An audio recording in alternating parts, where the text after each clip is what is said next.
L'invité café. Notre invité café aujourd'hui, le prélèvement à la source de l'impôt sur le revenu. Nous en parlons ce matin avec le directeur régional des finances publiques, monsieur Jean-Paul Catanèse. Bonjour Jean-Paul Catanèse. Bonjour. Alors tout d'abord sur la question des squats, vous avez suivi le reportage il y a un instant.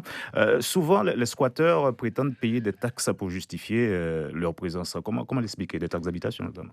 Alors, je crois qu'il faut distinguer ce qu'on appelle dans les squats l'habitat précaire, où là il n'y a pas d'imposition. Ce sont souvent de toute façon des valeurs locatives qui seraient très faibles et elles ne sont pas établies.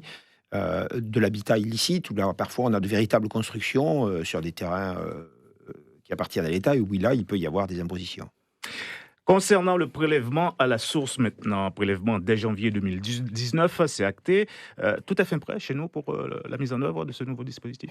Oui, chez nous comme ailleurs, nous avons franchi les étapes successives. La première, ça a été la télédéclaration. Les contribuables guyanais connaissent leur taux de prélèvement à la source, soit en ayant télédéclaré, soit parce qu'ils ont reçu leur avis papier ces derniers jours. Alors pour vous, pas de problème. Je pense également aux entreprises qui auront du travail supplémentaire, qui devront collecter. Sont-elles prêtes pour cela Alors, vous avez raison. Aujourd'hui, l'étape suivante, c'est la préparation avec les collecteurs, c'est-à-dire les entreprises et puis, bien sûr, les collectivités locales. Nous travaillons avec eux, nous travaillons avec les prestataires informatiques, notamment pour promouvoir ce qu'on appelle la préfiguration, c'est-à-dire inciter les entreprises et les grands collecteurs dès le mois de septembre, octobre, à faire figurer sur le bulletin de paye de manière, bien sûr, informelle, à blanc, de manière à être sûr que le taux que l'administration est en train de communiquer aux employeurs est le bon. Un travail pour s'assurer, j'imagine aussi, que le transfert sera effectif des entreprises à l'administration, je parle, un transfert en temps, en heure et au centime près. Alors ça, c'est la deuxième étape. Ce qu'il faut savoir, c'est que pour un salarié, à partir du moment où le bulletin fait figurer le montant du prélèvement à la source, pour lui, son problème est réglé. Ensuite, il y a effectivement une relation entre le collecteur et l'État. C'est que le collecteur... Alors, c'est exceptionnel en Guyane, il n'y a pas de TVA, mais partout ailleurs, les entreprises ont l'habitude de collecter la TVA et de la reverser au Trésor. Ici, les entreprises ont l'habitude de collecter les cotisations sociales et de les reverser. Donc il y a un savoir-faire, vous dites. Donc il y a un savoir-faire, il y a déjà des logiciels, il y a déjà des déclarations qui serviront à établir ces prélèvements et à les reverser effectivement dans les jours qui suivent auprès du Trésor public. Le collecteur a un délai imposé pour effectuer ce transfert à l'administration fiscale? Oui, le collecteur, donc au lieu de verser, pour prendre un exemple simple, au lieu de verser 1 000 € de salaire à la fin du mois, il va verser 800, il retient 200 de prélèvement à la source et ces 200, il les reverse dans les jours qui suivent en fonction de la taille de l'entreprise. En début de mois suivant, il les reverse au Trésor. Alors là, du coup, sur notre salaire, tous les mois, il y en aura un petit peu moins puisque ce sera donc les impôts.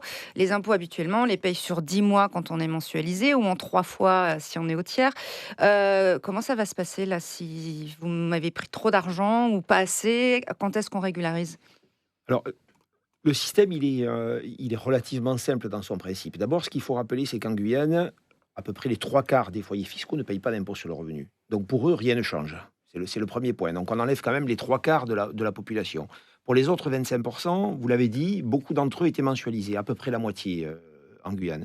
Quand on était mensualisé, le 15 du mois, on payait 1/10 de l'impôt.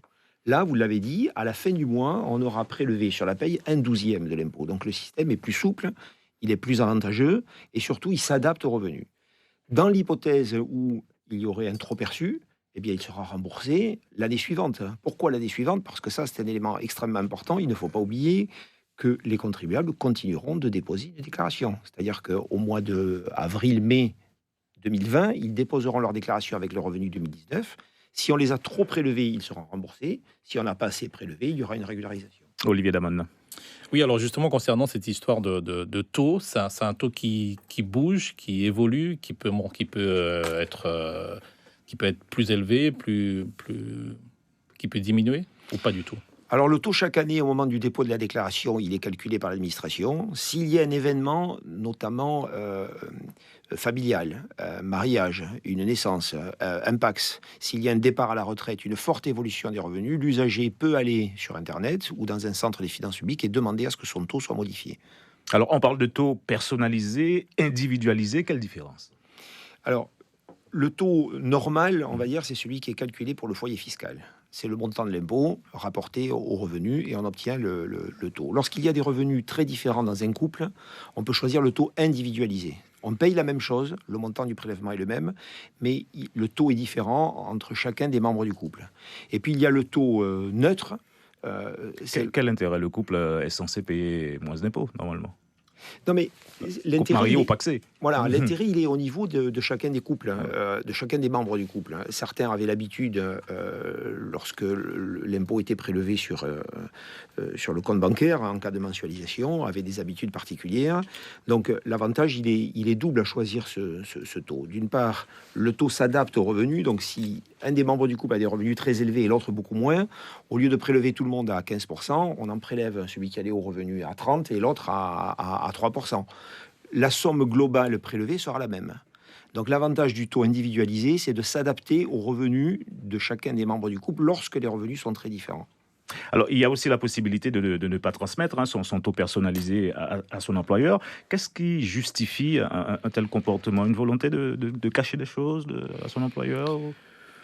Oui, c'est quelque chose qui a été beaucoup débattu quand on a mis en place ces textes de loi. L'avantage du taux neutre, c'est qu'il ne donne strictement aucune information à l'employeur. L'employeur applique le barème qui est public, qui a été voté dans la loi de finances, et ne reçoit donc aucune information. Cela étant, même dans l'hypothèse où on transmet le taux, on ne transmet pas le détail des revenus. L'employeur n'est informé que d'un taux global appliqué au foyer. Et pour les changements de taux, trop tard pour intervenir, la date limite c'était le 15 septembre. Alors la date limite c'était le 15 septembre pour se voir appliquer le taux. Pourquoi aussitôt?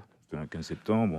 Pourquoi aussitôt? Parce que... 1er janvier, on a le temps, non? Non, à partir dans les jours qui viennent, nous allons commencer les premiers envois de taux vers les employeurs, notamment pour la préfiguration.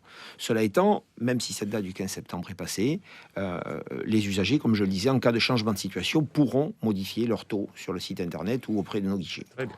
Et si quelqu'un a 2 emplois ou alors un emploi salarié et une activité d'entrepreneuriat par ailleurs, ça marche comment? Alors le taux, il est toujours calculé de la même façon. Lorsqu'il y a un employeur, c'est l'employeur qui prélève. Lorsqu'on a une activité... C'est un employeur sur 2, et donc il y a 2 employeurs. S'il y a 2 employeurs, chaque employeur va se voir notifier le taux et va l'appliquer sur les salaires qu'il verse. Pour ceux qui ont une activité indépendante, les professions libérales, là c'est différent, c'est un système d'acompte contemporain qui est prélevé sur le compte bancaire. Il en est question rapidement au niveau national. La fraude fiscale, une préoccupation, j'imagine, également chez nous. Cette fameuse police fiscale sera implantée également chez nous?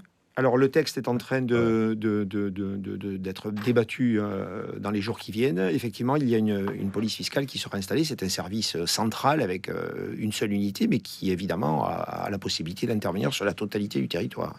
Jean-Paul Catanès, merci d'avoir répondu à nos questions. Merci à vous. L'invité café.